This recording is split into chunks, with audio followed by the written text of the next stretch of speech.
I'm George Curtis. Welcome to It's Your Environment. Each week it's my privilege to bring someone here that teaches us about our environment, how important it is, what's happened to it, what shouldn't have happened to it, what can be repaired, and what part you can play. This is like having an interview today with Ted Williams if I was a baseball nut. Our guest today is George Meyer. Many of you may know him as the Secretary of the Wisconsin Department of Wildlife, the DNR, and the only person I know of who served under several governors, both parties, is considered to be the most respected man in the area of preserving our Wisconsin wildlife and nature that I know. Everybody tries to quote George Meyer. And today I'm going to get to quote him. Welcome to the show. Good to see you, George. Glad to be here. Tell us just briefly about your career in protecting our wildlife and our out of doors. Well, after I went to school up at St. Norbert, I went down to law school and at UW-Madison, and I needed a job, so I got a job as a law clerk at DNR.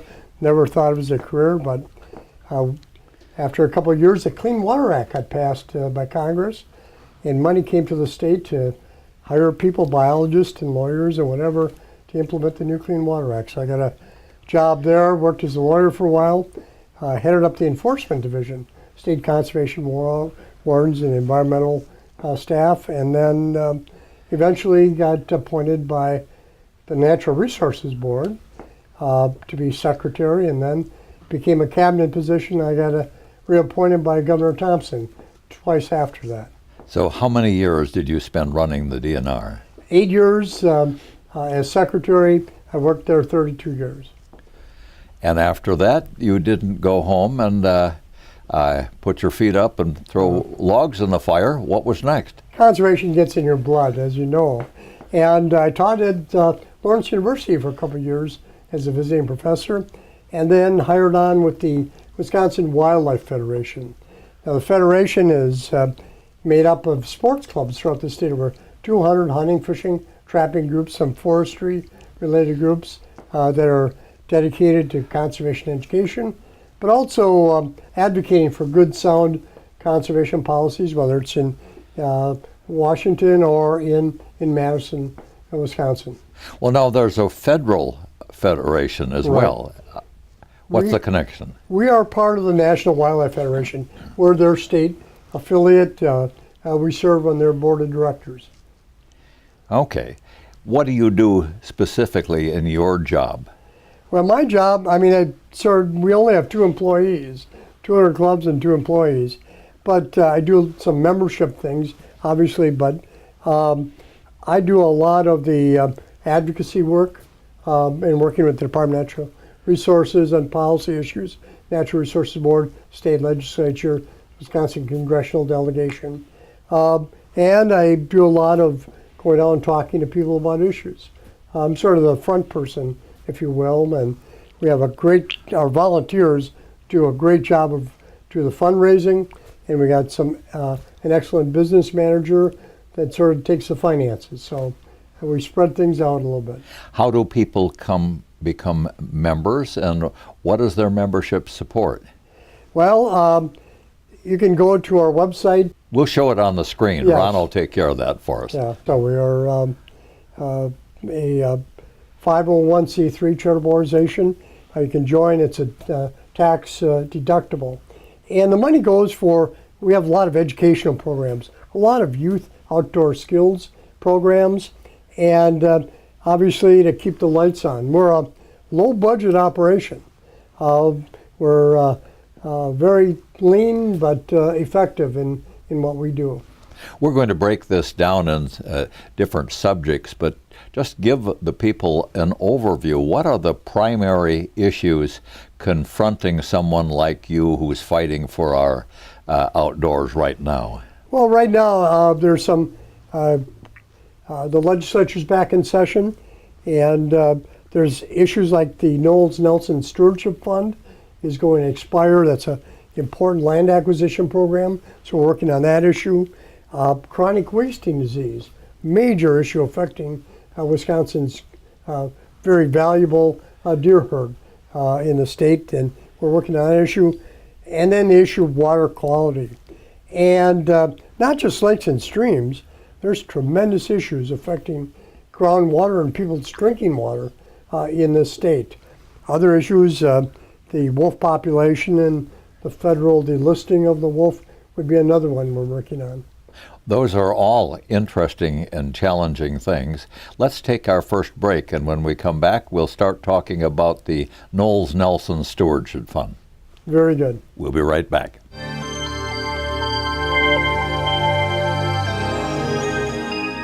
Welcome back to It's Your Environment. I'm having the privilege of discussing lots of things of importance with George Meyer.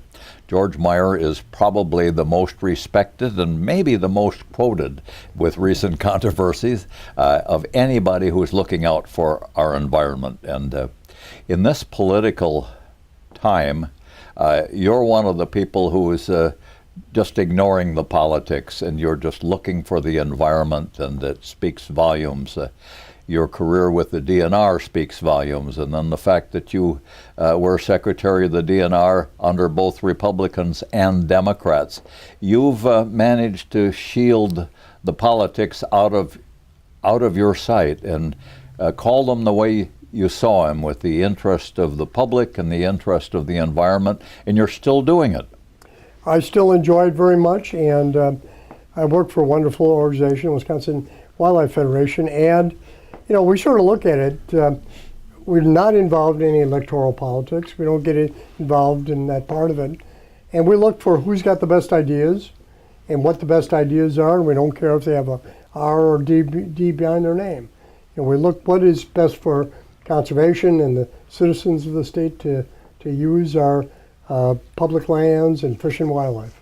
And you and I agree that there is a stewardship that's awfully important, that's been around since some fellas named Nelson and Knowles set it up many years ago. Tell us about that. Well, it's probably the backbone of conservation in this state. And Warren Knowles was a Republican governor, avid fisherman, hunter, good conservationist, and of course Gaylord Nelson, who wasn't so much of a hunter, but he was the father of Earth Day, strong interest in air, water, quality, land management.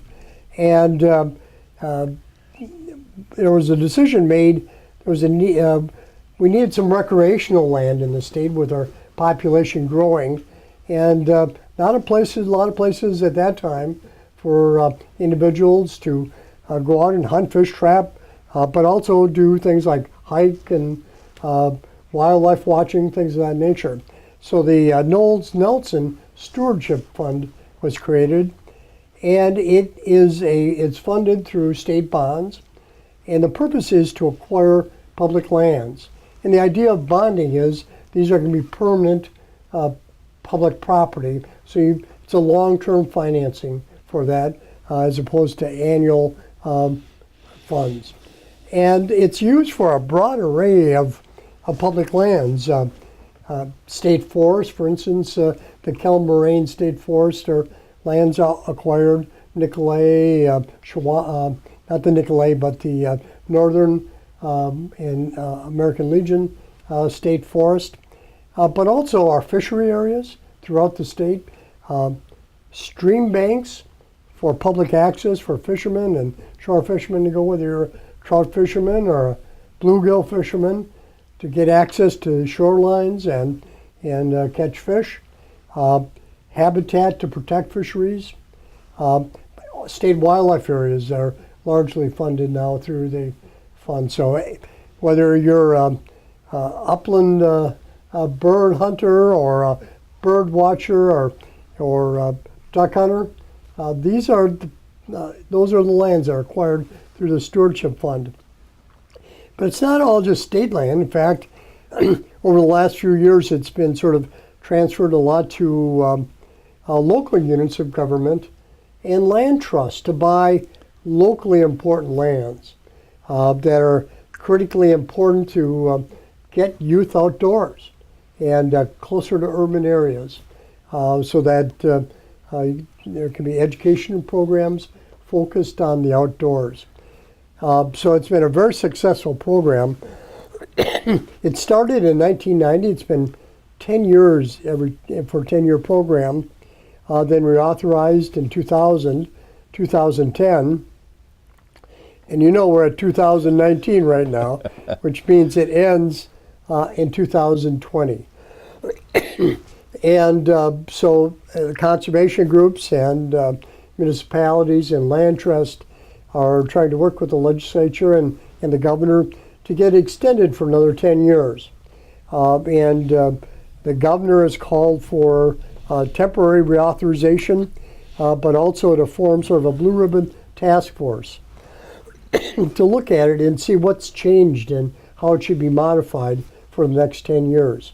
And obviously it has to also pass the state legislature.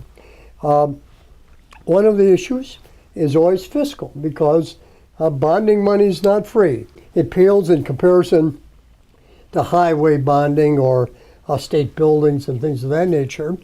We have to be very cognizant to make sure we're spending the money the best way. And that's why this Blue Ribbon Task Force is important, to sort of figure, okay, what will be the priorities over the next 10 years? And will more go to local units of government, land trust, and what land should DNR buy? One part I want to talk to you about the DNR lands. Less and less is being used to buy lands in fee by the department. Many of the lands in northern Wisconsin are owned by real estate trusts. And under tax law, they have to turn over every so many years. And this is private land used for timber. And often when they turn it over, parts get sold off. So over time, right now they're under the Managed Forest Law program, so there's public access. But as they get sold off to development, then in fact that public access is lost.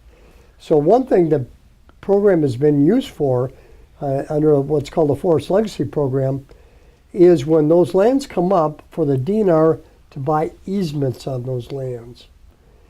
Easements that will allow perpetual public access, but just as importantly for the economy in northern Wisconsin, it's got to be maintained in sustainable forestry, which helps provides a job for loggers and milling companies, whether it's saw logs or paper mills and things of that nature. So it's really a win-win. And under that program, there's been 150,000 acres under just stewardship that are going to be perpetually in public access in northern Wisconsin. Well, now when the issue is coming up right now, and the decision is going to be made within probably the next few months, right. Are there some people who think we should stop spending and investing money in this? Are there some people who think we should increase it? Or some people who think we should just let the program die? Well, there's tremendous public support for it. We're talking about 80, when you look at polling on this, it's 80-90%. But there are some in the state legislature, some have legitimate fiscal concerns, so it may have to be modified to deal with those. But then there's some that are just opposed to the program. So it's critically important for the public, not just to answer the phone when a poll calls up, but to contact their state representative and state senator saying, hey, my family uses these kinds of public lands all the time. And, the state stewardship program is critically important to continue. And it's not just for hunters or fisher people, it's for hikers, bikers, wildlife, to sustain the health of this part of the planet. Well-managed outdoor real estate makes us healthier for generations. That's right. Camping, just take a family out for a day, picnic. State parks are funded through this program. And we have to keep in mind that the state is owned just as much by grandma who is looking out the window of her nursing home and watching the birds feed as it is by those of us who put orange on and go up and have 9 days of madness. That's for sure. And, those public lands are the base for most of the tourism of the state. So it's critically important from an economic standpoint. So people should make their interest known, and they should know they're not just doing it for themselves, they're doing it for future generations. That is for sure. Let's take our second break, and when we come back, I'm going to talk about something that may be the most important thing in Wisconsin. People can argue with me, but without water, Yes, where would we be? We're going to talk about water. that's a critically important topic. Okay. We'll be right back.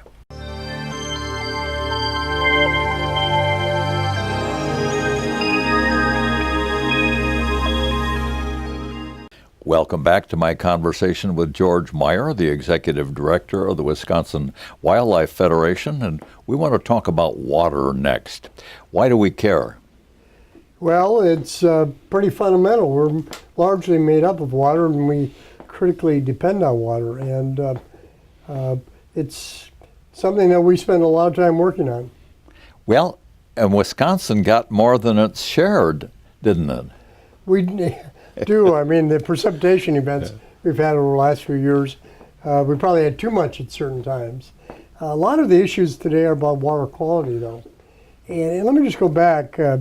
I started with the department under the Clean Water Act.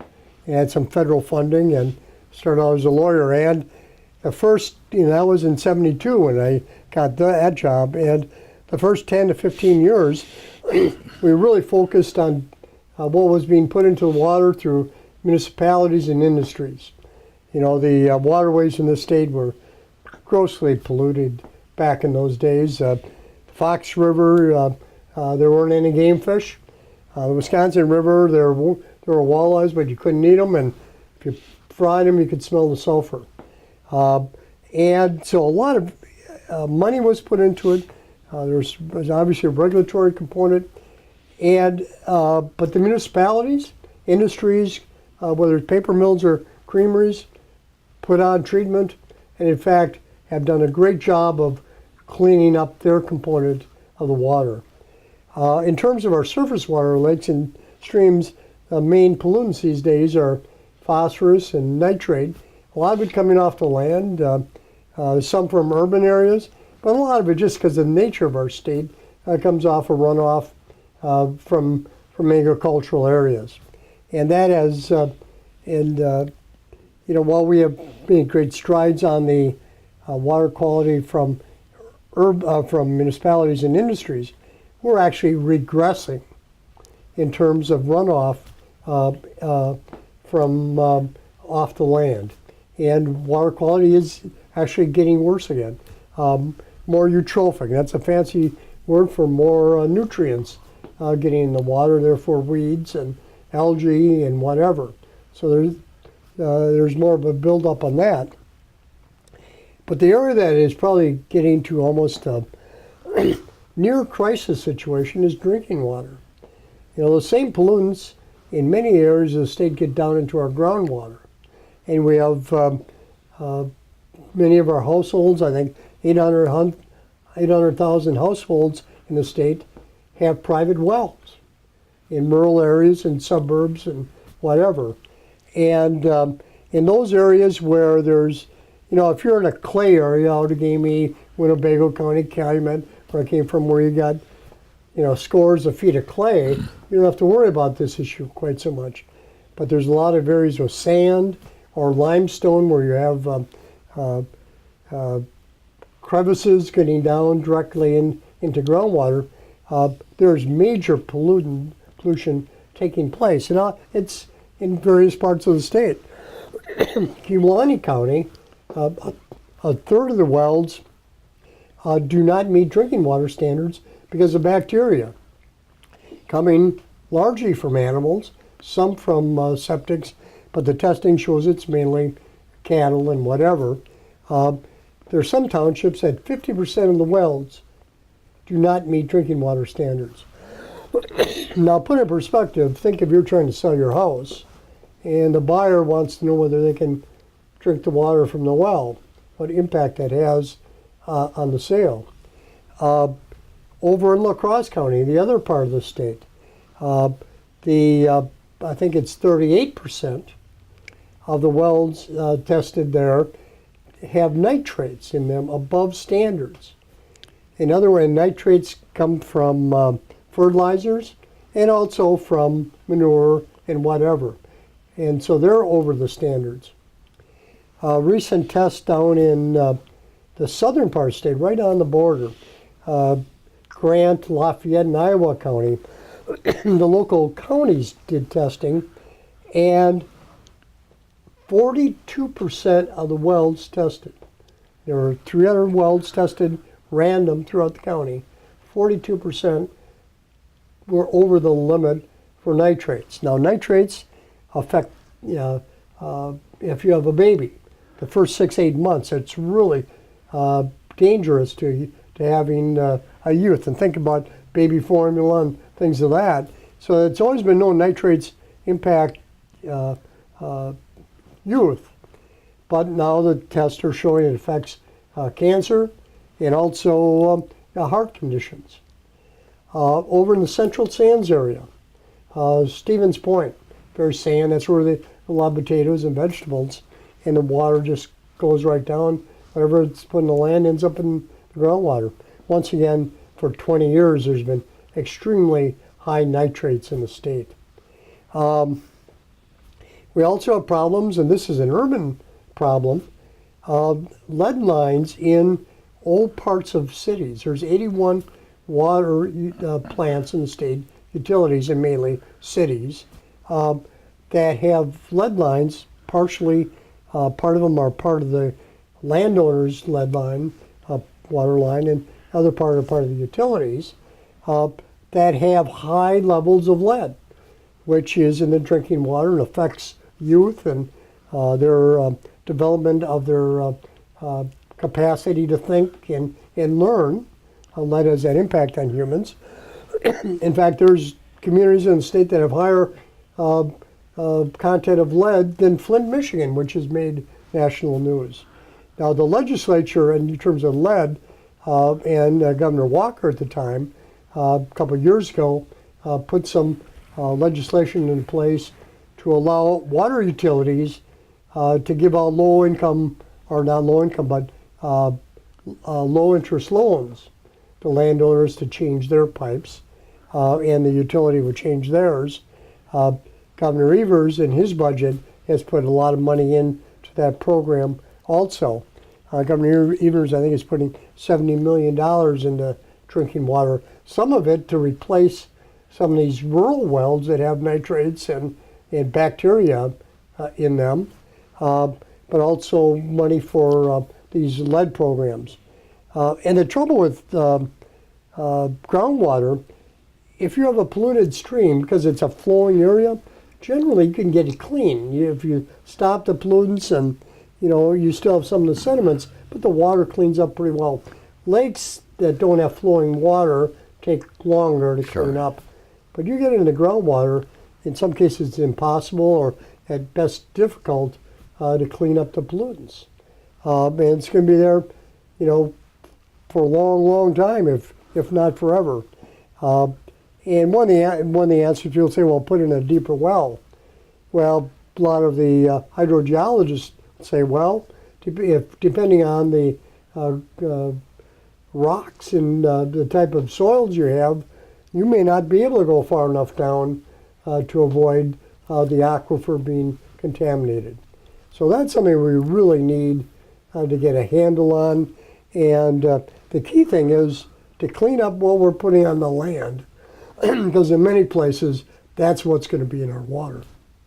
Wow, and it sounds like we're creating a disease that we don't know how to fix. We need to get a handle on this, and not just fixing pipes will solve the problem for those urban areas, but just putting in new wells is not going to fix the other issue. We have to start putting controls on how much manure, how much nitrates, how much fertilizer is put on the land. Education only gets us so far. There needs to be a recognition that while it's important to growing crops, you may be affecting your own well or your neighbor's well if you put too much of that on. We have to take a break, and we'll be right back. Very good.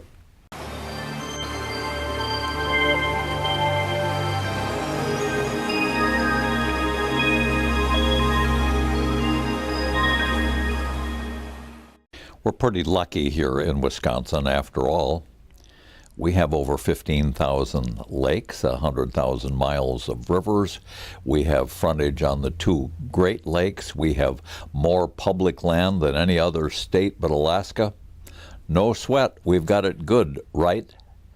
Well, while you were sleeping last night, there were many special interests doing damage to these great resources, trying to lower the standard for air quality, reduce the standards for water quality, take away some of the protections of the environment of our streams, stop enforcing the laws when it comes to chronic wasting disease. Lots of these special interests have lobbyists. The people who want to exploit our real estate and sell it to private bidders for profit, the people who want to benefit from being able to distribute their garbage and hazardous wastes on our fields that run off into our waterways, that seep into our wells. They all have lobbyists, and they're motivated by profit. Nothing wrong with that. This is America, and it's a capitalist country. But you better make sure that you have a lobbyist. The Wildlife Federation is such a lobbyist. There are other groups. But the real lobbyist is you. Make yourself informed as a citizen about what matters to you, and you lobby your legislative representative directly. You're working for me, sir. This is what I want done. That's my opinion. I'm George Curtis.